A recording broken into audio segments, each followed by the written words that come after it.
ఇప్పుడు నేను చెప్పే ఈ డ్రాప్స్ ఏవైతే ఉన్నాయో ప్రతి ఒక్క బేబీకి యూస్ చేయాల్సిన 2 main drops. One is vitamin D. Vitamin D drops ఎంత ఇంపార్టెంట్ అంటే అది యూస్ చేయకపోతే మోస్ట్లీ ఇప్పుడు అందరు మదర్స్కి డాక్టర్స్ ఖచ్చితంగా ఇస్తున్నారు. Till 1 year we should definitely use. ఎందుకు యూస్ చేయాలి?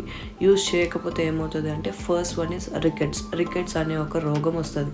అది ఏంటిది అని అంటే బోన్స్ స్ట్రాంగ్ అవ్వవు, వాళ్ళ గ్రోత్ సరిగా ఉండదు, వాళ్ళు సరిగా హైట్ అవ్వరు, బోన్స్ పెయిన్ వస్తూ ఉంటాయి. అదొక సీరియస్ బోన్ రిలేటెడ్ డిసీజ్. ఈ వీడియోకి the last video which I shared related to flat feets అని, బౌడ్ వీడియోస్, లెగ్స్ అని నేను ఒక వీడియో షేర్ చేశాను కదా, అది ఈ వైటమిన్ డి డ్రాప్స్ వేసుకోకపోతే కూడా బౌడ్ లెగ్స్ అనేది వస్తుంది. ఇంకొకటి అంటే మల్టీవైటమిన్ డ్రాప్స్. ఇది జస్ట్ బేబీ వెయిట్ తక్కువ ఉన్నా, వాళ్ళ గ్రోత్ సరిగా లేకపోయినా, బార్న్ వెయిట్ నుంచి వాళ్ళు కరెక్ట్గా పెరగాల్సిన వెయిట్ రాకపోయినా ఇది సజెస్ట్ చేస్తారు. ఇది optional. But when it comes to vitamin D, it is such a mandatory drop that mother మిల్క్లో ప్రతి ఒక్కటి కావాల్సిన ప్రతి ఒక్కటి దొరుకుతుంది ఎక్సెప్ట్ వైటమిన్ డి.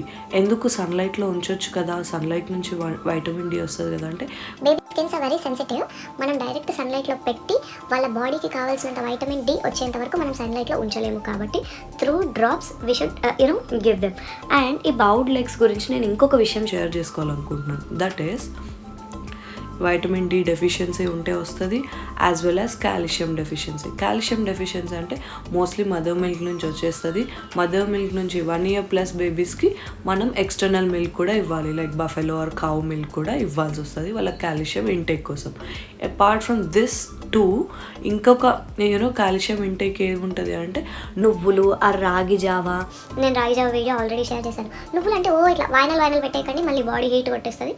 చిన్న లడ్డు లాగా వాళ్ళు బైట్ చేసి టీత్ వచ్చినాయంటే వీ కెన్ గివ్ నువ్వుల లడ్డు ఆల్సో.